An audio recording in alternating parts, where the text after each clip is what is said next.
Striker കോച്ചിങ്ങിന്റെ എല്ലാ കൂട്ടുകാർക്കും പുതിയൊരു ക്ലാസ്സിലേക്ക് സ്വാഗതം. ഞാൻ നിങ്ങളുടെ ഷഹനാദ് ആണ്. എന്തെല്ലാടോ ചങ്ങാതിമാരെ, ഉഷാറാണോ? അടിപൊളിയായിട്ട് പഠിക്കുന്നുണ്ടോ നിങ്ങള്? നമ്മൾ ഇന്ന് പഠിക്കുന്നത് പൊതുജനാരോഗ്യം എന്ന് പറയുന്ന ഏറ്റവും പ്രധാനപ്പെട്ട ടോപ്പിക്കാണ്. വരാൻ പോകുന്ന കമ്പനി ബോർഡ് LGS, അതുപോലെ തന്നെ 10th ലെവൽ മെയിൻസ് എക്സാം, പ്രിലിംസും മെയിൻസും ഒക്കെ ഉണ്ട്. ബിവറേജ് LD, VF എല്ലാ പരീക്ഷയ്ക്കും ബയോളജി അല്ലെങ്കിൽ പൊതുജനാരോഗ്യം ഇമ്പോർട്ടന്റ് ആണ്. അവിടെ നിങ്ങൾക്ക് നമ്മൾ ഇതുവരെ 2 ക്ലാസ്സുകൾ നൽകിയിട്ടുണ്ട്. കൂട്ടുകാർക്കറിയാം, LGSന് വേണ്ടി പ്രത്യേകം നമ്മളെ ഫോളോ ചെയ്യുന്ന ഒരുപാട് പേരുണ്ട്. അവരെല്ലാം ഈ ക്ലാസ് നിങ്ങൾക്ക് ഉപകാരപ്രദമാണെങ്കിൽ ലൈക്ക് ചെയ്യണേ. അതുപോലെ ക്ലാസ്സുകൾ നിങ്ങളുടെ സുഹൃത്തുക്കൾക്ക് അയച്ചു കൊടുക്കുക. നോക്കൂ, ഇതിനു മുമ്പ് നമ്മൾ എടുത്ത ക്ലാസ് ഈ പറയുന്ന രോഗങ്ങൾ എന്ന് പറയുന്ന ടോപ്പിക്കാണ് നമ്മൾ പൊതുജനാരോഗ്യത്തിൽ തുടങ്ങിയത്. കൃത്യമായ ഓർഡറിലാണ് നമ്മുടെ ക്ലാസ്സുകൾ. ഒരു പ്ലേലിസ്റ്റ് ഉണ്ട്, നിങ്ങൾക്കറിയാം. അതിനകത്ത് ചെക്ക് ചെയ്ത് നിങ്ങൾ കാണണം കേട്ടോ. ഈ ഒരു വീഡിയോ 1ാമത്തെ ക്ലാസ്. 2ാമത്തെ ക്ലാസ് അതുപോലെ തന്നെ രോഗങ്ങളെ കുറിച്ച് എന്നെ പറഞ്ഞു. ചില വിശേഷണങ്ങളൊക്കെ ഒരുപാട് രസകരമായി കോഡാക്കി നമ്മൾ പഠിച്ചു. ഈ 2 ക്ലാസ് കാണാത്തവർക്ക് ലിങ്ക് ഞാൻ മുകളിൽ കൊടുക്കാം. അത് കണ്ടതിന് ശേഷം ഈ ക്ലാസ് കാണുക. നമ്മൾ ഇന്ന് പഠിക്കാൻ പോകുന്നത് ഇതിന്റെ തുടർച്ചയാണ്. 3ാമത്തെ ക്ലാസ് ആണ്. അപ്പൊ LGSന് 10 മാർക്ക് പൊതുജനാരോഗ്യം. സ്ട്രൈക്കർ കോച്ചിങ് കണ്ടു കഴിഞ്ഞാൽ സെറ്റാന്ന് പലരും പറയാറുണ്ട് അല്ലെ മുൻകാലങ്ങളിൽ. അതുപോലെ നിങ്ങളും കട്ടയ്ക്ക് കൂടെ നിൽക്കുക. കറണ്ട് അഫയേഴ്സ് പോലെ നമുക്ക് പൊതുജനാരോഗ്യവും കേരള ജോഗ്രഫിയും ഒക്കെ സെറ്റാക്കണം പിള്ളേരെ. ടൈഫോയിഡ് എന്ന് പറയുന്ന ബാക്ടീരിയ രോഗത്തെ പഠിച്ചുകൊണ്ടാണ് ഇന്നത്തെ ക്ലാസ് തുടങ്ങുന്നത്. നമ്മൾ ഇതിനു മുമ്പിലത്തെ ക്ലാസ്സിൽ ബാക്ടീരിയ രോഗങ്ങൾ പഠിച്ച ഓർമ്മയുണ്ടെങ്കിൽ കൂടെ ബാഡിയുടെ കോപ്ലേ, ടൈൽസിൽ ന്യൂട്രൽ ഉണ്ട് അല്ലെ. മിനിഞ്ഞാന്ന് ആന്ധ്രയിൽ നിന്ന് വന്നാണ് ബോട്ട് ട്രക്കോമയിൽ എലി എന്നൊക്കെ പറഞ്ഞൊരു കോഡ് ഉണ്ടായിരുന്നു അല്ലെ. കുറച്ച് മാറ്റങ്ങളൊക്കെ വരുത്തി ഞാനൊരു അടിപൊളി കോഡൊക്കെ ആക്കി സെറ്റ് ചെയ്ത് തന്നിരുന്നു. നിങ്ങൾക്ക് അത് ഓർമ്മയുണ്ടെങ്കിൽ ആ കോഡൊക്കെ ഇഷ്ടപ്പെടണമെന്ന് കമന്റ് ചെയ്യട്ടോ. നമുക്ക് ഇനിയും കോഡുകൾ വേണമെങ്കിൽ. അപ്പൊ ഇവിടെ ആ ഒരു കോഡിനകത്ത് നമ്മൾ പഠിച്ച ബാക്ടീരിയ രോഗങ്ങളിൽ ചിലത് നമ്മൾ ഇത് നോക്കുകയാണ്. ടൈഫോയിഡ് ആണ്. മക്കൾ എല്ലാവർക്കും അറിയാം ടൈഫോയിഡ് അസുഖം. അറിയാത്തവർ ഇപ്പൊ പഠിക്കണേ. ടൈഫോയിഡ് എന്ന് കേൾക്കുമ്പം ചിലർക്കെങ്കിലും തെറ്റിപ്പോകുന്ന ഒരു ഏരിയ ആണ്. ഇത് എവിടെ ബാധിക്കുന്ന അസുഖമാണ്? കുടലിനെ ബാധിക്കുന്ന അസുഖമാണ്. പ്രത്യേകിച്ച് ചെറുകുടലിനെയൊക്കെ ബാധിക്കുന്ന അസുഖമാണ്. PYQ ആണ്. ഒരുപാട് തവണ PSC ചോദിച്ചിട്ടുണ്ട് കേട്ടല്ലോ. അപ്പൊ കുടലിനെ ബാധിക്കുന്ന അസുഖമാണ്. ഇങ്ങനെ ടൈറ്റ് ആയിട്ട് ഇങ്ങനെ ചുറ്റി ഇങ്ങനെ ഇങ്ങനെ ഇങ്ങനെ പിണഞ്ഞ് കിടക്കുകയാണ്. അതൊക്കെ കുടലേ, നമ്മുടെ വയറിനകത്തെ ഇപ്പൊ ടൈറ്റ് ആയിട്ട് കിടക്കുന്നതല്ലേ വയറൊക്കെ. അപ്പൊ കുടലാണ് ടൈഫോയിഡ് ബാധിക്കുന്നത് കേട്ടോ. ആക്ച്വലി ടൈഫോയിഡ് എന്ന് പറഞ്ഞു കഴിഞ്ഞാൽ നിങ്ങൾക്ക് അറിയാലോ, മലിനജലത്തിലൂടെയും ഭക്ഷണത്തിലൂടെയും ഒക്കെയാണ് ഈ ഒരു അസുഖം വയറിനെ ബാധിക്കുക, കുടലിനെ ബാധിക്കാൻ നിങ്ങൾക്ക് ഊഹിക്കാലോ അല്ലെ. ഇപ്പൊ മലിനജലത്തിലൂടെയും ഭക്ഷണത്തിലൂടെയാണ് ഈ ഒരു അസുഖം വരുന്നത്. ഇവിടെ ഈ അസുഖത്തിന്റെ ചില വിശേഷണങ്ങൾ നമ്മൾ മുൻ ക്ലാസ്സിൽ പറഞ്ഞിരുന്നു. എന്നാലും ഞാൻ ഒന്നുകൂടി ഇവിടെ കൊടുത്തിട്ടുണ്ട്. സന്നിപാത ജ്വരം, വിഷജ്വരം എന്നീ പേരുകൾ അറിയപ്പെടുന്ന അസുഖമാണ് ഇത് ടൈഫോയിഡ്. നമ്മൾ മുൻ ക്ലാസ് പഠിച്ചല്ലേ. സന്നിപാത ജ്വരം, വിഷജ്വരം, വയറിനകത്തേക്ക് എന്തെങ്കിലുമൊക്കെ അങ്ങനത്തെ കാര്യങ്ങളൊക്കെ ചെന്ന് കഴിഞ്ഞാൽ അല്ലെ ഭയങ്കര പനിയായിരിക്കും. എൻട്രിക് ഫീവർ ആണ് മക്കളെ. ഇതൊന്നും മാറരുത് കേട്ടോ. 7 day ഫീവർ ഏതാണ്? ഓർമ്മയുള്ളവരൊന്ന് കമന്റ് ചെയ്യും. അപ്പൊ എൻട്രിക് ഫീവർ ഏതാണ്? അങ്ങനെ പല ടൈപ്പ് പേരുകൾ തന്നെയുണ്ട്. ഒക്കെ പനിയാണ് പ്രധാനപ്പെട്ട ലക്ഷണം. അതുകൊണ്ട് എൻട്രിക് ഫീവർ എന്നറിയപ്പെടുന്നു, സന്നിപാത ജ്വരം എന്നറിയപ്പെടുന്നു, വിഷജ്വരം എന്നൊക്കെ അറിയപ്പെടുന്ന ഏതാണ്? ടൈഫോയിഡ് ആണ്. കുടലിനെ ബാധിക്കുന്ന അസുഖമാണ്. PSC പരീക്ഷകളിലെ ഏറ്റവും പ്രധാനപ്പെട്ട ഒരു ക്വസ്റ്റ്യൻ ആണ്. ഏതാണ് ഈ ബാക്ടീരിയ രോഗകാരി? നമ്മൾ പഠിച്ചിട്ടുണ്ടല്ലോ, സാൽമോണെല്ല ടൈഫി. കഴിഞ്ഞ ക്ലാസ്സിൽ പഠിച്ചതാണ് കേട്ടോ. സാൽമോണെല്ല ടൈഫി ആണ്. മലിനജലത്തിലൂടെയും ആഹാരത്തിലൂടെയും പകരുന്നു ഞാൻ പറഞ്ഞു കഴിഞ്ഞു. ഇതിന്റെ ലക്ഷണങ്ങളൊക്കെ നിങ്ങൾ ഇങ്ങനെ ബൈഹാർട്ട് പഠിക്കേണ്ട ആവശ്യമില്ല കേട്ടോ. ഏറെക്കുറെ എല്ലാ ലക്ഷണങ്ങളും കോമൺ ആയിരിക്കും. ചിലതൊക്കെ ഇപ്പൊ നീണ്ടു നിൽക്കുന്ന കടുത്ത പനി ഉണ്ടാവും, ക്ഷീണം, ഇതൊക്കെ മറ്റു അസുഖങ്ങൾക്കുണ്ടാവും. തലവേദന, വയറുവേദന. ഞാൻ തമാശക്ക് ഓഫ്ലൈനിൽ ക്ലാസ് എടുക്കുമ്പോൾ പറയാറുണ്ട്. ഇതൊക്കെ കഴിഞ്ഞിട്ട് നിങ്ങൾ വീട്ടിൽ ചെന്നിട്ട് ഇങ്ങനെ ആലോചിക്കൂ, ഇതൊക്കെ എനിക്കുണ്ടല്ലോ, എനിക്ക് അസുഖം ഉണ്ടോ? നമ്മൾ മുമ്പൊക്കെ ആരോഗ്യമാസിക വായിക്കരുത് എന്ന് പറയുന്ന പോലെ അല്ലെ. അപ്പൊ ലക്ഷണങ്ങൾ നിങ്ങൾ നോക്കണ്ട. വിശപ്പില്ലായ്മ ഉണ്ടാവില്ലേ? ഇപ്പൊ ഇത് കാണുന്നവർ ആരെങ്കിലും ഉണ്ടെന്ന് കമന്റ് ചെയ്യട്ടോ. വയറുവേദന, മലബന്ധം, ഇതൊക്കെ ഉണ്ടാവും. എന്ന് വെച്ചാൽ ടൈഫോയിഡ് ഒന്നും അല്ല, വേറെന്തോ അസുഖം കേട്ടോ. PSC ജോലി കിട്ടിയില്ലല്ലോ എന്ന ടെൻഷൻ കാരണം ഈ പറഞ്ഞ തലവേദനയും ഈ പറഞ്ഞ വിശപ്പില്ലായ്മയൊക്കെ കേട്ടോ. എന്നാൽ പനിയൊക്കെ ഉണ്ടെങ്കിൽ ശ്രദ്ധിക്കണം, നീണ്ടു നിൽക്കുന്ന പനി. ഓക്കെ, ലക്ഷണങ്ങൾ ടൈഫോയിഡ് കുടലിനെ ബാധിക്കുന്നു. ടൈഫോയിഡ് കണ്ടെത്താനുള്ള ടെസ്റ്റ് വളരെ ഇമ്പോർട്ടന്റ് ആണ്. Widal test. ഈ വയറിനെ കുറിച്ച് ആലോചിക്കാം. ടൈഫോയിഡ് എന്ന് കേൾക്കുമ്പോൾ വൈഡൽ വയറിനെ കുറിച്ച് ആലോചിച്ച് കുടൽ ഇങ്ങനെ വയറിനകത്ത് അല്ലേ ഇങ്ങനെ ടൈറ്റ് ആയിട്ട് നിൽക്കുക എന്നാലോചിക്കുക. ടൈഫോയിഡ് കുടല്, വയറിനകത്ത് വൈഡൽ കുടല്, ടൈഫോയിഡ്. ഇതാണ് ഏറ്റവും ഇമ്പോർട്ടന്റ് കേട്ടോ. ഈ ടെസ്റ്റും ഈ പറയുന്ന കുടലും ടൈഫോയിഡ് വൈഡൽ ടെസ്റ്റ് വളരെ വളരെ ഇമ്പോർട്ടന്റ് ആണ്. എല്ലാവരും പഠിച്ച് ടൈഫോയിഡ് എന്ന് കേൾക്കുമ്പോൾ കോഡൊക്കെ ഉണ്ടാവും നിങ്ങൾക്ക് അല്ലെ. വേറെ സാർമാര് പഠിപ്പിച്ച് അതറിയെങ്കിലും അങ്ങനെ കമന്റ് ചെയ്തോ. ഞാൻ എല്ലാം ഒന്നും കോഡാക്കുന്നില്ല. അപ്പൊ കുടല്, ടൈഫോയിഡ്, വൈഡൽ ടെസ്റ്റ് സെറ്റാണ്. ന്യൂമോണിയയിലേക്ക് പോട്ടെ. നമ്മുടെ കുഞ്ഞുങ്ങൾക്കൊക്കെ എപ്പോഴും വരുന്ന ഒരു അസുഖം, നമ്മൾ കേൾക്കുന്ന ഒരു അസുഖമാണ് ന്യൂമോണിയ. കേൾക്കുന്നത് നമുക്കറിയാം. എവിടെയാണ് ബാധിക്കുക? ശ്വാസകോശത്തെയാണ് അല്ലെ. ശ്വാസകോശത്തിലെ വായു അറകളെ ബാധിക്കുന്ന അസുഖമാണ് കുഞ്ഞുങ്ങളെ, മക്കളെ, നിങ്ങളല്ല, ടൈഫോയിഡ് അല്ലെ. നോക്കൂ, ഇതിന് രോഗകാരി ചോദിച്ചു കഴിഞ്ഞാൽ കൃത്യമായിട്ട് പഠിക്കണേ. സ്ട്രെപ്റ്റോകോക്കസ് ന്യൂമോണിയ, അതുപോലെ തന്നെ ഹീമോഫിലസ് ഇൻഫ്ലുവൻസ, രണ്ട് ടൈപ്പാണ്. സ്ട്രെപ്റ്റോകോക്കസ് ന്യൂമോണിയയും ഹീമോഫിലസ് ഇൻഫ്ലുവൻസ ഇത്തരത്തിലുള്ള രോഗകാരി ബാക്ടീരിയയാണ്. ഈ രോഗകാരികൾ പരത്തുന്ന അല്ലെങ്കിൽ വരുത്തുന്ന രോഗമാണ് ന്യൂമോണിയ. ന്യൂമോണിയ ശ്വാസകോശത്തെ ബാധിക്കുന്നു. സ്ട്രെപ്റ്റോകോക്കസ് ന്യൂമോണിയ അല്ലെങ്കിൽ ഹീമോഫിലസ് ഇൻഫ്ലുവൻസ അപയാട്ട് പഠിക്കട്ടോ. അണുബാധയുടെ ഫലമായി വായു അറകളിൽ ദ്രവം നിറയുകയും ശ്വസന പ്രശ്നങ്ങളിലേക്ക് നയിക്കുകയും ചെയ്യുന്നു. ഇതിന്റെ ലക്ഷണങ്ങൾ നോക്കൂ. പനിയുണ്ട്, വിറയലുണ്ട്, നല്ല ചുമയുണ്ടാവും, നല്ല തലവേദന ഉണ്ടാവും കേട്ടോ. ചുമ്മാ ഒന്ന് വായിച്ചു നോക്കിയ ലക്ഷണങ്ങളൊക്കെ. ഇവിടെ ഒരു ശ്രദ്ധിക്കേണ്ട പോയിന്റ്, ലോകത്താകമാനം കുട്ടികളുടെ മരണകാരണമാകുന്ന രോഗങ്ങളിൽ 1-ാം സ്ഥാനമാണ് ന്യൂമോണിയക്ക് കേട്ടോ. ഇതൊരു ചില്ലറക്കാരനല്ല, ആലോചിച്ച് വെക്കണം. ന്യൂമോണിയ എന്നൊക്കെ പറയുമ്പോൾ നമ്മൾ അധികമായി കഴിഞ്ഞാൽ നമുക്കറിയാലോ, ആന്റിബയോട്ടിക് ഒക്കെ നമ്മൾ കൊടുത്ത് തുടക്കത്തിൽ മാറ്റും. പക്ഷെ അത് ശ്രദ്ധിക്കേണ്ട ഒരു അസുഖമാണ്. നമ്മുടെ ചുറ്റും ഒരുപാട് നമ്മൾ കേൾക്കുന്നതാണ്. അപ്പൊ പഠിക്കുക. ലോകത്താകമാനം കുട്ടികളുടെ മരണകാരണമാകുന്ന രോഗങ്ങളിൽ 1-ാം സ്ഥാനത്തുള്ള ന്യൂമോണിയാണ്. എവിടെയാണ്? ശ്വാസകോശത്തെ ബാധിക്കും. Streptococcus pneumonia, Haemophilus influenza. ഞാൻ സ്പീഡ് പറഞ്ഞു പോകുന്നത് നിങ്ങൾക്ക് റിപ്പീറ്റ് ചെയ്ത് വേണമെങ്കിൽ വീഡിയോ കേൾക്കാട്ടോ. ന്യൂമോണിയ ദിനം നമ്മൾ കഴിഞ്ഞ ദിവസം ഒരു കോഡാക്കിയൊക്കെ പഠിച്ചിരുന്നു അല്ലെ. 12 യുവ ഡാർവിൻ തണ്ടികൾ ബഹിരാകാശത്തെ നഴ്സറിയിൽ ബാലവേല ചെയ്ത് അല്ലെ, മാലാഗയെ പോലുള്ള യുവത്വം നശിച്ച് നവംബറിൽ പക്ഷിയിൽ നിന്ന് ന്യൂമോണിയ പിടിപെട്ട് മരിച്ചു. സാറേ പെട്ടെന്ന് പറഞ്ഞു, ഒന്നും മനസ്സിലാവില്ല. മറ്റൊരു ക്ലാസ് ഞാൻ ഈ കോഡ് പറഞ്ഞിട്ടുണ്ട്. അപ്പൊ നമ്മുടെ മുഴുവൻ ക്ലാസ്സുകളും കണ്ടു കഴിഞ്ഞാൽ നിങ്ങൾക്ക് 10th ലെവൽ ഏതൊരു പരീക്ഷയും ഫുൾ മാർക്ക് സ്കോർ ചെയ്യാൻ പറ്റും. 300ഓളം 400ഓളം ക്ലാസ്സുകൾ എടുത്തിട്ടുണ്ട് നമ്മുടെ 2 ചാനലുകളായിട്ട്. മുഴുവൻ കാണുക കേട്ടോ. അപ്പൊ ഫ്രീ സമയത്തൊക്കെ കണ്ടാൽ മതി പിള്ളേരെ, ഇഷ്ടമാണെങ്കിൽ. അപ്പൊ ന്യൂമോണിയ എന്ന് പറയുന്ന അസുഖത്തെ കുറിച്ച് പഠിക്കുമ്പോൾ ഡേറ്റ് നിങ്ങൾ ഓർത്തു വെക്കണം. ന്യൂമോണിയ എന്ന് കേൾക്കുമ്പോൾ നവംബർ, ഒരു രസമല്ലേ? ഇവിടെ തന്നെ നവംബർ 12, ജനുവരി 12 ഇന്ത്യയിൽ ദേശീയ യുവജന ദിനമാണ്. അങ്ങനെ തുടങ്ങിയ ഒരു കോഡില്ലേ. ഓഗസ്റ്റ് 12 ലോക യുവജന ദിനമാണ്. നവംബർ 12 പക്ഷി നിരീക്ഷണ ദിനമാണ് ഇന്ത്യയിൽ.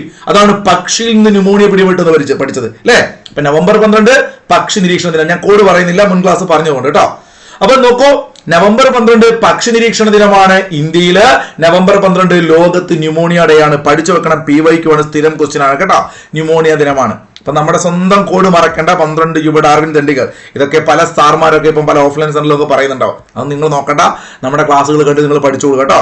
ഇപ്പൊ 8-9 വർഷത്തോളമായി ഈ കോഡൊക്കെ പല പിള്ളേരെയും നമ്മൾ പഠിപ്പിച്ചിട്ടുണ്ട്. അതുകൊണ്ട് അവർക്കൊക്കെ ഇത് ഉപകാരപ്പെട്ടിട്ടുണ്ട് ഇങ്ങനത്തെ കോഡുകൾ. കാരണം രസമുള്ള കോഡുകളൊക്കെ പഠിച്ചാൽ അതെല്ലാം ഒന്നും കോഡാക്കി പഠിക്കണ്ട. ഇപ്പൊ 12 യുവ ഡാർവിൻ ദണ്ഡികൾ, ദണ്ഡി ദിനം അല്ലെ, ഡാർവിൻ ദിനം ഫെബ്രുവരി 12, മാർച്ച് 12 ദണ്ഡി ദിനം. അങ്ങനെയുള്ള കോഡുകളൊക്കെ ഇങ്ങനെ ആലോചിച്ച് നോക്കുക. ഇതൊക്കെ റിപ്പീറ്റ് ചെയ്യുന്നത് നമുക്ക് ഇങ്ങനെ ആലോചിക്കുമ്പോൾ ഇതൊക്കെ ഓർമ്മ കിട്ടും കേട്ടോ.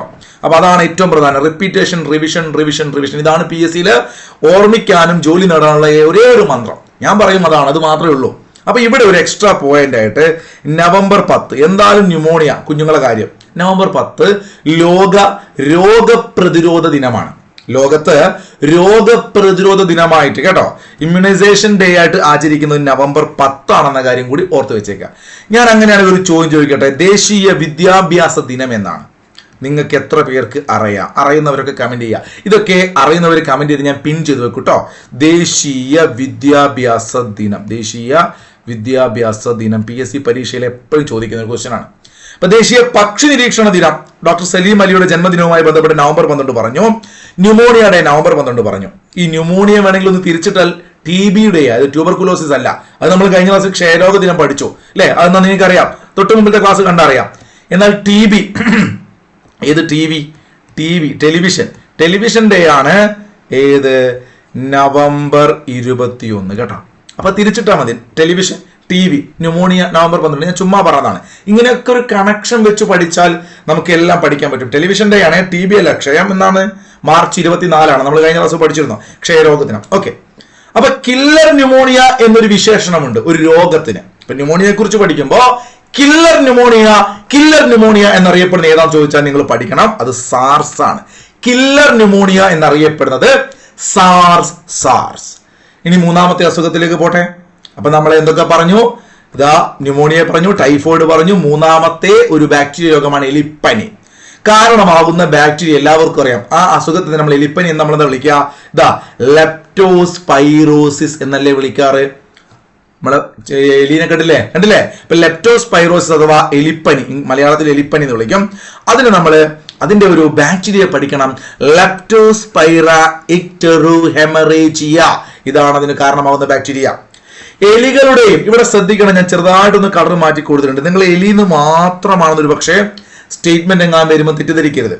എലി പോലെയുള്ള ചെറിയ മറ്റു ചില ജീവികളിൽ നിന്നും അവയുടെ മൃഗങ്ങളുടെ മൂത്രത്തിലൂടെ പുറത്തെത്തുന്ന ബാക്ടീരിയയാണ്. അത് കെട്ടിക്കിടക്കുന്ന വെള്ളത്തിലും ഈർപ്പത്തിലൊക്കെ നിലനിൽക്കുന്നത്. നിങ്ങൾക്കറിയാം, ഈ വയലിലൊക്കെ എന്താ പറയുക, കർഷകർ അവർ പണിയെടുക്കുമല്ലോ, വയലിലും പാടത്തും ഒക്കെ പണിയെടുക്കുമ്പം കെട്ടിക്കിടക്കുന്ന മലിനജലത്തിലൂടെ ഒക്കെ അവരുടെ കാലിൽ ഇങ്ങനെ കവറും ചെയ്തിട്ടല്ലോ ജോലി ചെയ്യാം. അതുകൊണ്ടാണ് ഈ കർഷകരുമായി ബന്ധപ്പെട്ട് നമ്മൾ ഈ അസുഖത്തെ പഠിക്കുന്നത്, അല്ലേ?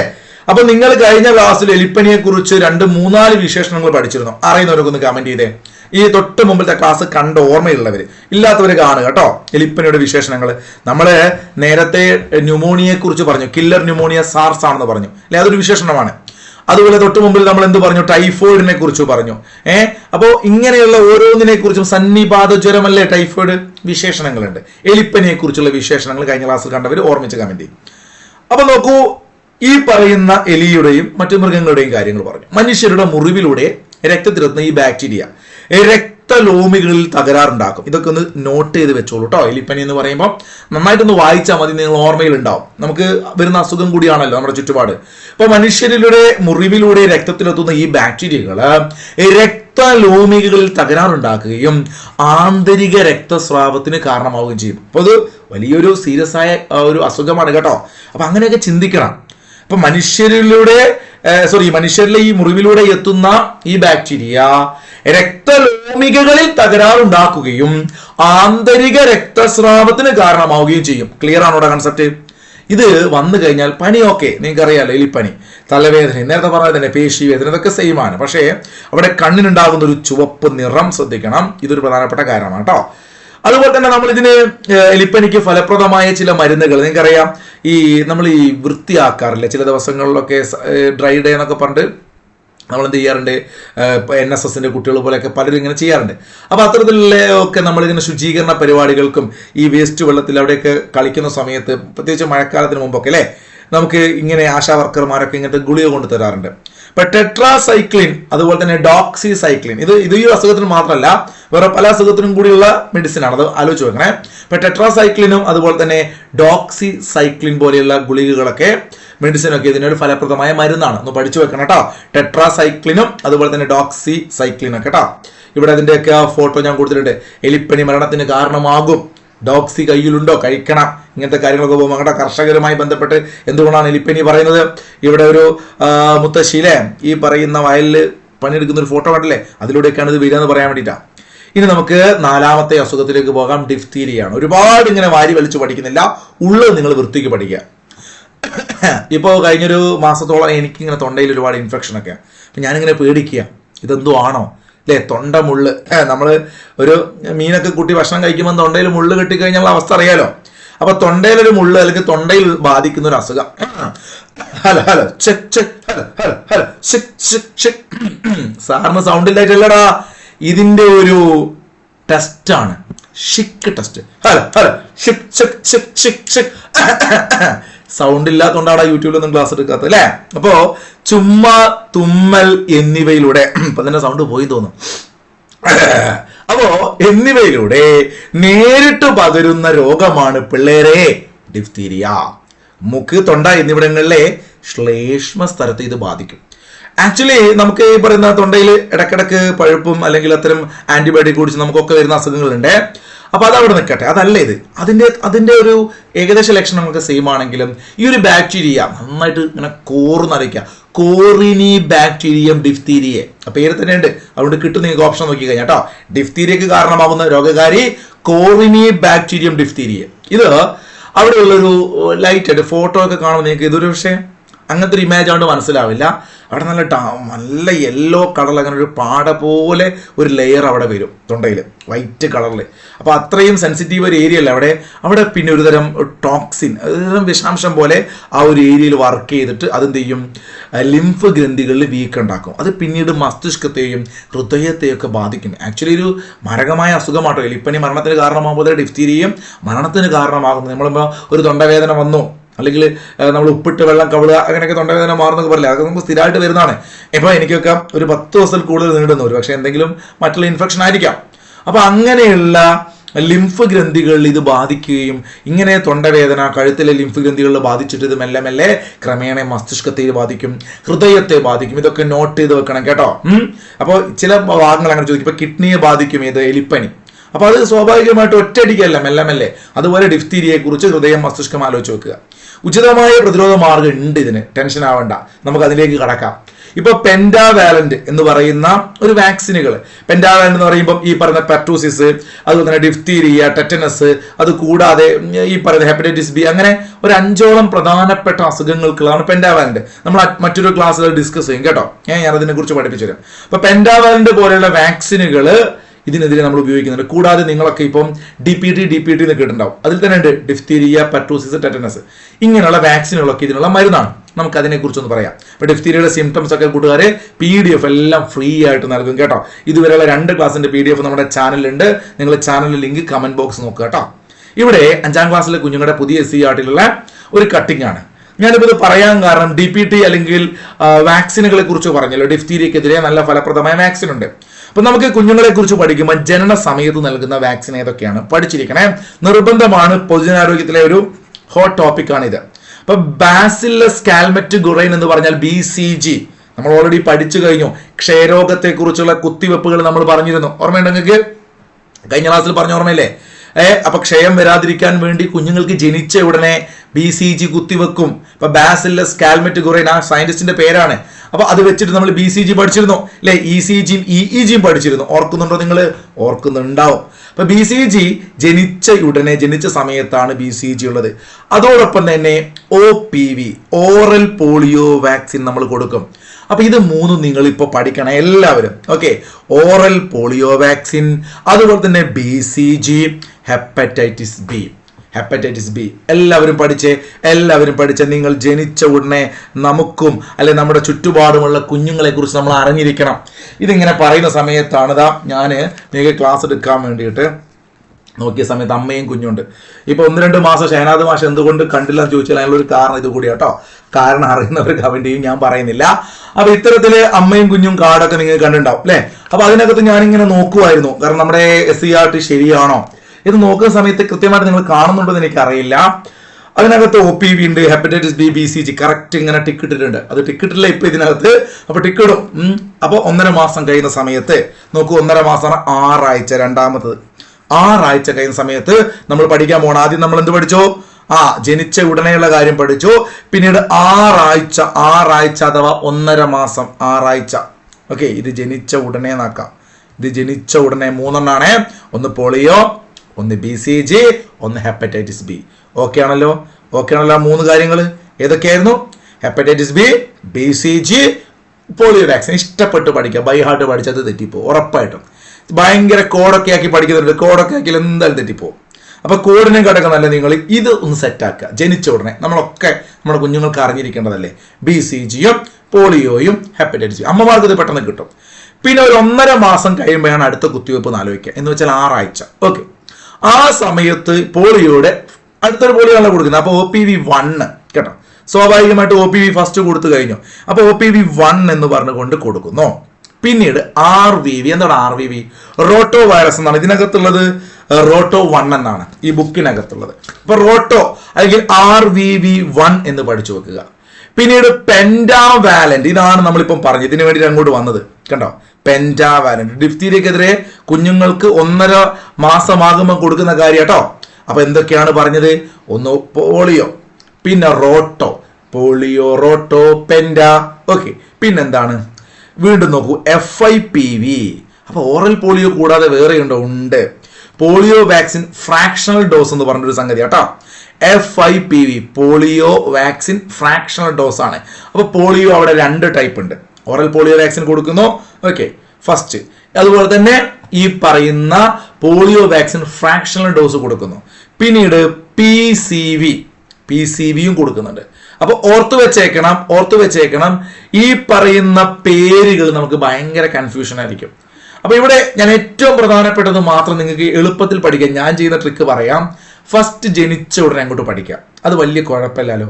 ഹെപ്പറ്റൈറ്റിസ് ബിയും BCGയും OPVയും പഠിക്കാൻ വലിയ കുഴപ്പമില്ല. പിന്നീട് 1.5 മാസം അതൊന്നും ആലോചിച്ച് വെക്കുക, ഒരു 6 ആഴ്ച. ആ 1.5 മാസം പറയുമ്പോൾ അവിടെ റോട്ടോ വൈറസും പെൻഡാവാലന്റും തുടങ്ങുന്നു എന്ന് ഹൈലൈറ്റ് ചെയ്ത് വെക്കുക. പിന്നുള്ളത് നിങ്ങൾ പഠിച്ചില്ലെങ്കിൽ കുഴപ്പമില്ല, മനസ്സിലായോ? ഈ PCV അല്ലെങ്കിൽ FIPV അതുപോലെ തന്നെ പോളിയോ, ഇത് മൂന്നും അങ്ങനെ ചോദിക്കാൻ സാധ്യതയില്ല. ഇപ്പൊ പെൻഡാവാലന്റ് എപ്പോ തുടങ്ങുന്നു? 1.5 മാസത്തിൽ. റോട്ടോ എപ്പോ തുടങ്ങുന്നു? 1.5 മാസത്തിൽ. അത് രണ്ടും ഒന്ന് ഹൈലൈറ്റ് ചെയ്ത് വെച്ചേക്കുക. എന്ന് വെച്ചാൽ 6 ആഴ്ച. മൂന്നാമത്തേലേക്ക് പോകുമ്പോൾ ഇതേപോലെ തന്നെ പോളിയോ എന്ന് വെച്ചാൽ 10 ആഴ്ചയായി. 4 കൂടുകയാണേ. ഓക്കെ, 10ാമത്തെ ആഴ്ചയായി. ഇപ്പൊ ജനിച്ചു 10ാമത്തെ ആഴ്ച എന്ന് വെച്ചാൽ 3ാമത്തെ വാക്സിൻ എടുക്കേണ്ട സമയമാകുമ്പോൾ അവിടെ OPV2 ഉണ്ട്, RVV2 ഉണ്ട്. നോക്കൂ, റോട്ടോയുടെ 2ാമത്തത്, അതുപോലെ തന്നെ OPV പോളിയോ കൊടുക്കുന്ന സാധാ പോളിയോ അതിന്റെ 2ാമത്തത്, പെൻഡാവാലന്റും 2ാമത്തത്. അപ്പൊ അതും അവിടെയും ശ്രദ്ധിച്ചു വെക്കുക. വീണ്ടും അതും ഞാൻ പറഞ്ഞില്ല, എല്ലാം നിങ്ങൾ ബൈഹാർട്ട് പഠിക്കേണ്ട, നിങ്ങൾ ഓർത്ത് വെക്കാൻ ശ്രമിക്കുക. ഒരു 3 എണ്ണമാണ് അവിടെ അടിക്കുന്നത് കേട്ടോ. അവിടെ ഒരു 3 എണ്ണാണുള്ളത്. ആ 3 എണ്ണത്തിന്റെ പ്രത്യേകത എന്തൊക്കെയാണ്? ഈ പറയുന്ന എല്ലാം സെക്കൻഡ്. നമ്മൾ 3ാമത്തെ വാക്സിൻ ആണ് കൊടുക്കുന്നത്, 10ാമത്തെ ആഴ്ചയാണ്. പക്ഷെ അവിടെ OPV-യുടെ 2 ഉണ്ട്, RVV-യുടെ 2 ഉണ്ട്, പെൻഡാവാലന്റ് 2 ഉണ്ട്. കിട്ടണം. ഒന്ന് ശ്രദ്ധിച്ചു നോക്കുക. നമുക്കൊരു ധാരണയൊക്കെ കിട്ടും. കുറച്ചിങ്ങനെ റിപ്പീറ്റ് ചെയ്ത് വായിച്ചാട്ടോ. ഇനി നോക്കൂ, വീണ്ടും 4 ആഴ്ച കഴിയുന്ന സമയത്ത് എന്ന് വെച്ചാൽ 14ാമത്തെ ആഴ്ച. ഞാൻ മാസം പറയുന്നില്ല, 14ാമത്തെ ആഴ്ച. അപ്പൊ 6 ആഴ്ച, വീണ്ടും 4 കൂട്ടി 10 ആഴ്ച. 10 ആഴ്ച നിങ്ങൾ പഠിച്ചിട്ടുണ്ട്. ഇത് രണ്ടും ഞാൻ നിങ്ങളെ പഠിപ്പിച്ചു. നടുക്കുള്ള ഞാൻ അങ്ങോട്ട് വിട്ടു. ഞാൻ മനഃപൂർവ്വം വിട്ടതാണ്. കാരണം പഠിക്കാൻ എളുപ്പമുള്ള രീതിയിൽ പഠിക്കാം. ഇത് എൻ്റെ ഒരു പോളിസിയാണ്. നമ്മുടെ ടെലഗ്രാം ബാച്ച് ഉള്ളവർക്ക് അറിയാം. ഒരുപാട് പഠിക്കാൻ ഞാൻ എന്ത് ചെയ്യും, മുറിച്ച് രസമാക്കി എനിക്ക് ഇഷ്ടമുള്ളതൊക്കെ നിങ്ങൾ പഠിക്കും. അപ്പോൾ ഇത് കുറച്ചുകൂടി ഒന്ന് ലൈറ്റായിട്ട് തോന്നും. ഒറ്റയടിക്ക് ഇങ്ങനെ വരിച്ചു വാരി കോടൊക്കെ പഠിച്ചാൽ ചിലപ്പോൾ മറന്നു പോകും. ഇപ്പൊ ജനിച്ച ഉടനെ, ഒരു അമ്മ അല്ലാത്തതുകൊണ്ട് തന്നെ എനിക്ക് വലിയ ധാരണയില്ലാത്തതുകൊണ്ട് ഞാൻ ജനിച്ച ഉടനെ BCG ഉണ്ടെന്ന് പഠിച്ചു. അതുപോലെ തന്നെ പോളിയോ കൊടുക്കുന്നു പഠിച്ചു.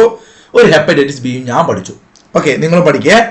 അത് കഴിഞ്ഞ് ഒരു 6 ആഴ്ച കഴിഞ്ഞപ്പോൾ കുറച്ച് ഐറ്റംസ് തുടങ്ങുന്നുണ്ട്. പോളിയോ തുടങ്ങുന്നുണ്ട്, പോളിയോന്റെ ഒരു ഡോസ് തുടങ്ങുന്നുണ്ട്, ഫസ്റ്റ് ഡോസ്. അതുപോലെ തന്നെ റോട്ടോ എന്ന് പറഞ്ഞ് തുടങ്ങുന്നുണ്ട്. പിന്നെ എന്ത് ചെയ്യുന്നുണ്ട്, പെൻഡാവാലന്റ്, അങ്ങനെയൊക്കെ കുറച്ച് ഐറ്റംസ് തുടങ്ങുന്നുണ്ട്. അപ്പോൾ എനിക്ക് കൃത്യമായിട്ട് ഓർമ്മയില്ല, പോട്ടെ. അത് കഴിഞ്ഞ് 10ാമത്തെ ആഴ്ച, 6 കഴിഞ്ഞാൽ 10 അല്ല, 14 റൗണ്ട് സംഖ്യയിലെ 10 എത്തിയ സമയത്ത് ഞാൻ മനസ്സിലാക്കുന്നു പോളിയോയുടെ സെക്കൻഡും റോട്ടോയുടെ സെക്കൻഡും പെൻഡാവാലന്റ് സെക്കൻഡും 3 സെക്കൻഡാണ്. ഇത് പഠിക്കാൻ വലിയ കുഴപ്പം എനിക്കില്ല. അപ്പോൾ കറക്റ്റ് 10 ആഴ്ചത്തെ എല്ലാം സെക്കൻഡ്.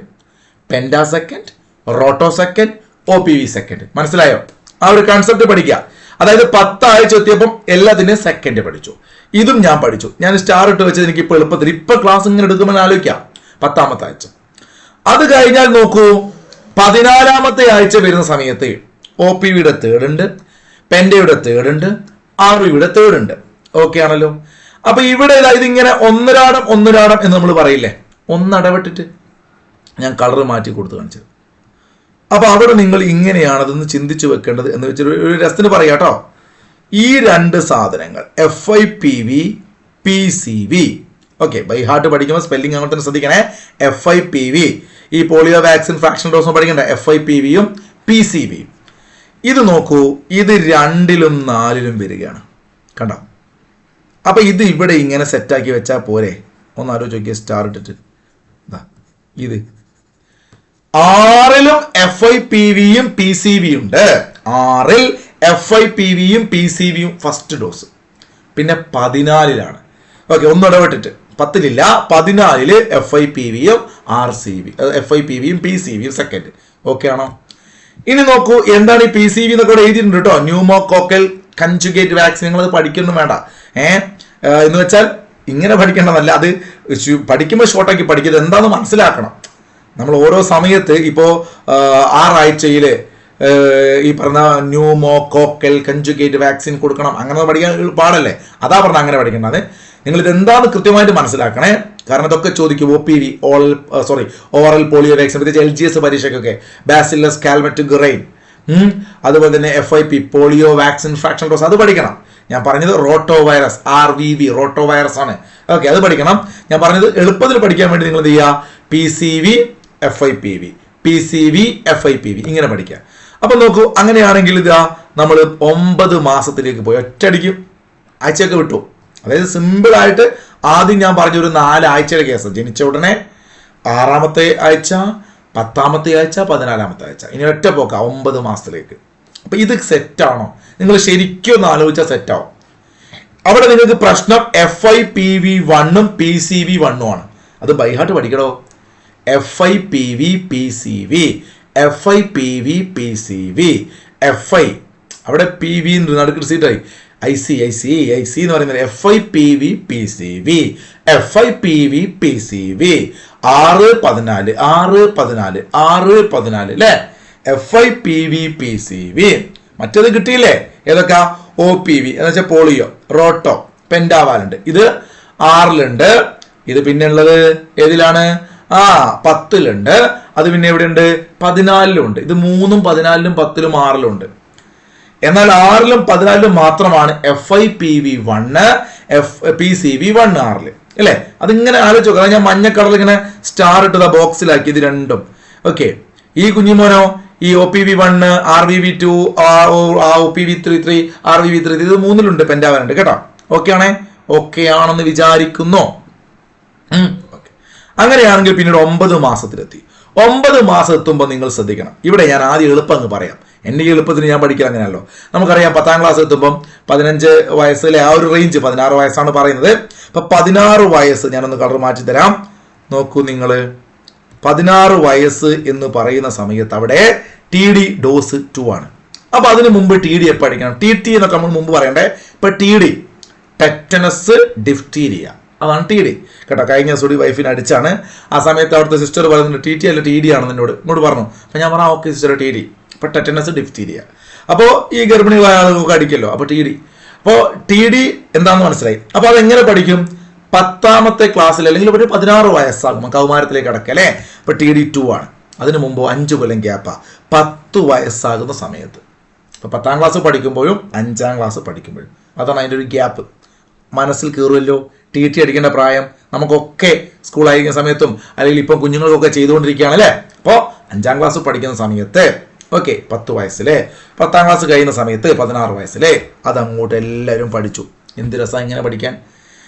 ഇനി ഈ ഒരു 5ാം ക്ലാസ്സിൽ പഠിക്കുമെന്നാണ് ഞാൻ പറയുന്നത്. 10 വയസ്സാട്ടോ, 10 വയസ്സ്. അതിൻ്റെ ഒരു 5 കൊല്ലം പിറകോട്ട് പോവുക എന്ന് വെച്ചാൽ 5 വയസ്സുള്ള കുട്ടികൾ, നമ്മൾ സ്കൂളൊക്കെ ചേർത്തുന്ന ഒരു പ്രായം അല്ലേ? 5 വയസ്സുള്ള കുട്ടികൾ ഒന്നൊന്ന് ബൂസ്റ്റൊക്കെ കൊടുക്കണമല്ലോ. അങ്ങനെയൊക്കെ ആലോചിക്കുക. അവിടെയാണ് നമ്മൾ ഇനി പിറകോട്ടല്ല പോകുന്നത്. 5, അതുപോലെ തന്നെ 24 മാസം എന്ന് വെച്ചാൽ 2 വയസ്സാകുന്ന സമയത്ത്, അതുപോലെ 9 മാസം 1 വയസ്സാവുന്നതിന് കുറച്ച് മുമ്പ്. ഇതാണ് ഇതിൻ്റെ ഒരു കാലാവധി. അപ്പം നമ്മൾ ഇതുവരെ പഠിച്ചത് ഞാൻ ഒന്നുകൂടി ഓർമ്മിപ്പിക്കാം.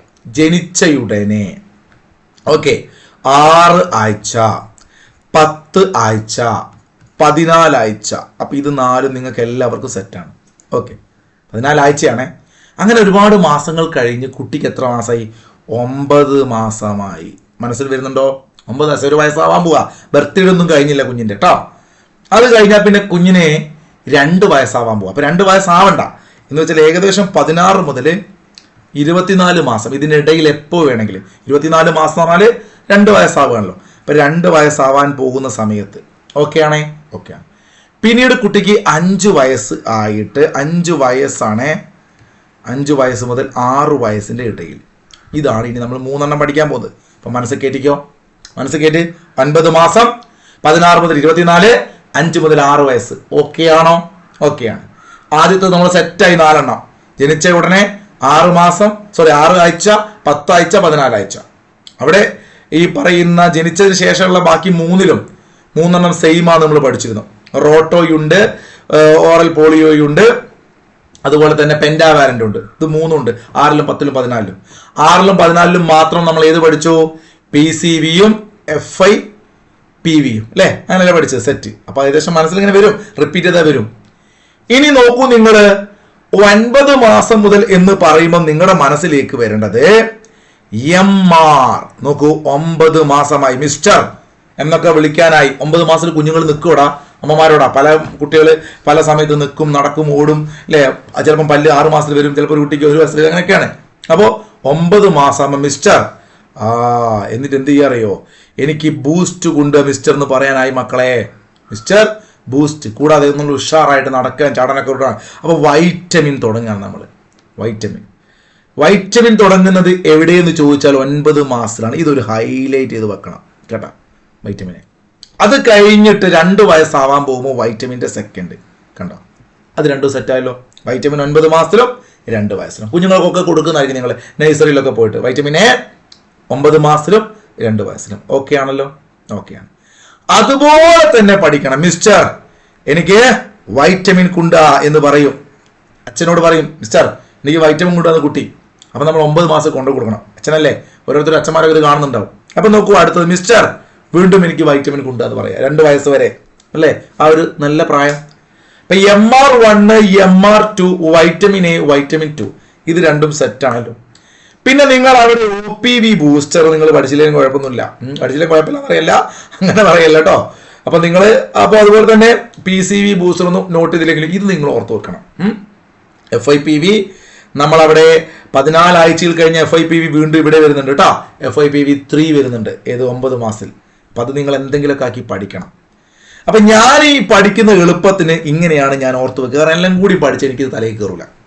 അപ്പൊ ഞാൻ എൻ്റെ ഒരു എളുപ്പത്തിന് 9 മാസത്തിൽ മിസ്റ്റർ വൈറ്റമിൻ കുണ്ട എന്ന് പറയും. കുട്ടി പറയേ 2 വയസ്സിൽ മിസ്റ്റർ വീണ്ടും വൈറ്റമിൻ കുണ്ട. അപ്പൊ അവിടെ MR1 MR2 vitamin A1 vitamin A2 അത് കിട്ടും എനിക്ക്. പിന്നെ TT എന്ന് പറഞ്ഞു കഴിഞ്ഞാൽ TD നമ്മൾ TT പറഞ്ഞു. TD എങ്ങനെയാണ്?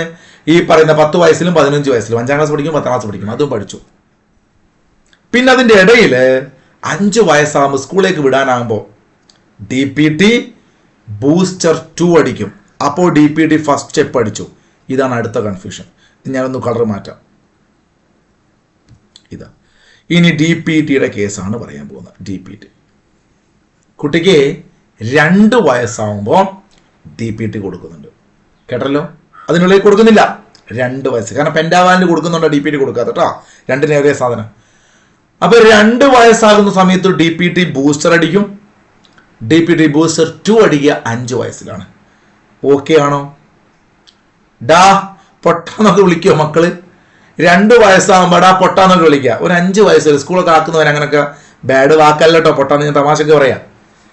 അപ്പൊ ഡാ പൊട്ട ബൂസ്റ്റ് കൊണ്ടുവന്ന് പറയും 2 വയസ്സാകുമ്പോൾ. ഇപ്പൊ DPT 2 വയസ്സിൽ. ഓക്കെ, 2 വയസ്സ് ഞാൻ ഇങ്ങനെ പറയുന്നത് 16 24 കേട്ടോ. പഠിക്കാൻ എളുപ്പത്തിൽ 2 വയസ്സ് പറയുന്നത്. അങ്ങനെ നിങ്ങൾ ഒരു 5 വയസ്സാകുന്നവരെ സ്കൂളൊക്കെ വിടുന്നവർ 5 6 ആ ഒരു പ്രായം ഡാ പൊട്ട ഒന്നുകൂടി കൊണ്ട് ബൂസ്റ്റ് എന്ന് പറയും. അപ്പൊ അതിനുണ്ട് ഞാൻ യെല്ലോയിലാക്കി.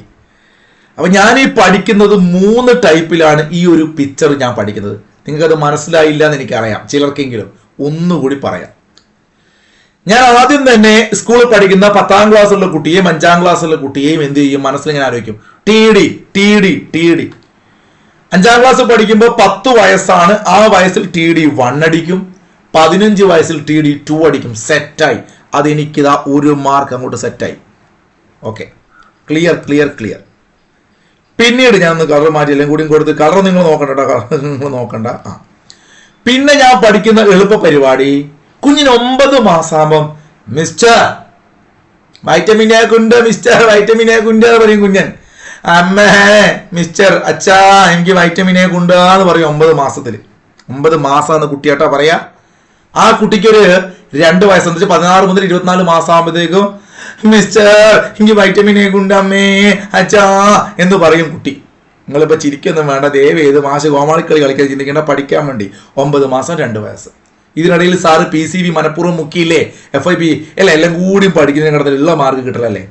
അപ്പൊ നമ്മൾ ഇങ്ങനെയൊക്കെ പഠിച്ചതിന് നിങ്ങൾക്ക് ഒരു 95% ഞാൻ പറഞ്ഞു. വെറും 5% കിട്ടത്. അതിന്റെ ആവശ്യമില്ല. ഇത് കിട്ടിയാൽ തന്നെ സെറ്റ് ആവും. അപ്പൊ ആലോചിച്ച് നോക്കുക. Mister vitamin A, mister vitamin A. 9 മാസം 2 വയസ്സുള്ള കുട്ടി ഇങ്ങനെ പറയുന്ന ആലോചിച്ച് ഇമാജിൻ ചെയ്യും.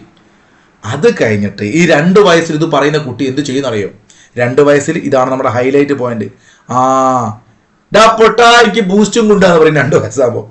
അങ്ങനെ പറയാ 5 വയസ്സ് വരെയാ. 2 പ്രാവശ്യം പറയും കുട്ടി ഡാ പൊട്ടാ ബൂസ്റ്റ്. DPT ബൂസ്റ്റർ ഫസ്റ്റ് 2 വയസ്സിൽ, പിന്നെ 5 വയസ്സിൽ DPT ബൂസ്റ്റർ.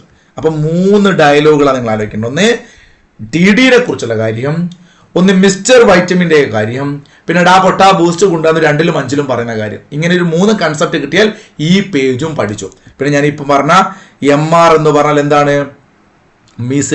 മീസിൽസ് റുബെല്ല കേട്ടോ. മംസ് അല്ലേ? ആലോചിക്കണം. മുമ്പൊക്കെ ഇതിന് വ്യത്യാസം ഉണ്ടായിരുന്നു. ഇപ്പൊ മീസിൽസ് റുബെല്ലയാണ്. DPT ഡിഫ്തീരിയ പെർട്ടുസിസ് ടെറ്റനസ് ആണ്. TD ടെറ്റനസ് ഡിഫ്തീരിയ വാക്സിൻ ആണ്. ന്യൂമോകോക്കൽ കൺജുഗേറ്റ് വാക്സിൻ ആണ്. ഇത് ഇത്രയും പഠിക്കാം മക്കളെ. ഇതൊരു രസത്തിൽ നിങ്ങൾ ഞാനിപ്പോൾ പറഞ്ഞ പോലെ ഒരു 10-15 മിനിറ്റ് സമയം ചിലവാക്കിയിട്ട് ഇങ്ങനെയൊക്കെ ഒന്ന് ആലോചിച്ചിട്ട് റിപ്പീറ്റ് ചെയ്ത് ആലോചിക്കണം ഇടയ്ക്കിടയ്ക്ക്. അപ്പോൾ അത് സെറ്റാവും. ഇവിടെ ഞാൻ പറഞ്ഞില്ല, ഞാൻ മനഃപൂർവ്വം 2 പറയാതിരുന്നത് 95% ഞാൻ പറഞ്ഞു. 2-3 പറയാതിരുന്നത് അത് അത്രയും പഠിച്ചാൽ ബാക്കി സെറ്റാവും. നിങ്ങൾക്ക് ആലോചിച്ച് കിട്ടുന്നുണ്ടെങ്കിൽ എടുത്തോ, ഇല്ലെങ്കിൽ നിങ്ങൾ വേറെ ഏതെങ്കിലും സാറുമാർ എങ്ങനെയെങ്കിലുമൊക്കെ കോഡാക്കി പഠിപ്പിക്കും, അങ്ങനെ എടുത്തോ. നിങ്ങൾക്ക് ഇഷ്ടമായിട്ടുണ്ടെങ്കിൽ ഞാൻ പറഞ്ഞ മനസ്സമാരി ഒന്ന് ആലോചിച്ച് നോക്കിയാൽ കിട്ടും. ഒന്ന് അഭിപ്രായം പറയാം കേട്ടോ, ജസ്റ്റ് ഒന്ന് കമന്റ് ചെയ്യാം. രോഗങ്ങളും നിർണയ ടെസ്റ്റുകളുമാണ് നമുക്ക് പഠിക്കാനുള്ളത്. അത് നമുക്ക് അടുത്ത ക്ലാസ്സിലാണ് നോക്കുക. അപ്പൊ പൊതുജനാരോഗ്യത്തിന്റെ 3ാമത്തെ ക്ലാസ് തൽക്കാലം ഇത്രയേ ഉള്ളൂ. ബാക്കി 4ാമത്തെ ക്ലാസ്സിൽ നമുക്കിനി രോഗനിർണയ ടെസ്റ്റുകളെ കുറിച്ചും മറ്റ് ബാക്ടീരിയ രോഗങ്ങൾ ഇനിയും പഠിക്കാനുണ്ട് അല്ലേ. കോളറ നമ്മൾ പഠിച്ചിട്ടില്ല എന്ന് വിചാരിക്കുന്നു. അതുപോലെ തന്നെ കുഷ്ഠം, മറ്റു അസുഖങ്ങളിലേക്കൊക്കെ പോകാനുണ്ട്. അതൊക്കെ പഠിക്കണം. നന്നായിട്ട് എല്ലാവരും ക്ലാസ്സുകൾ കാണുക, നിങ്ങളുടെ ഫ്രണ്ട്സിനൊക്കെ അയച്ചു കൊടുക്കുക. നമുക്ക് അടുത്ത ക്ലാസ്സിൽ കാണാം. അതുപോലെ എല്ലാവർക്കും നല്ലത് വരട്ടെ. Good bye, thank you.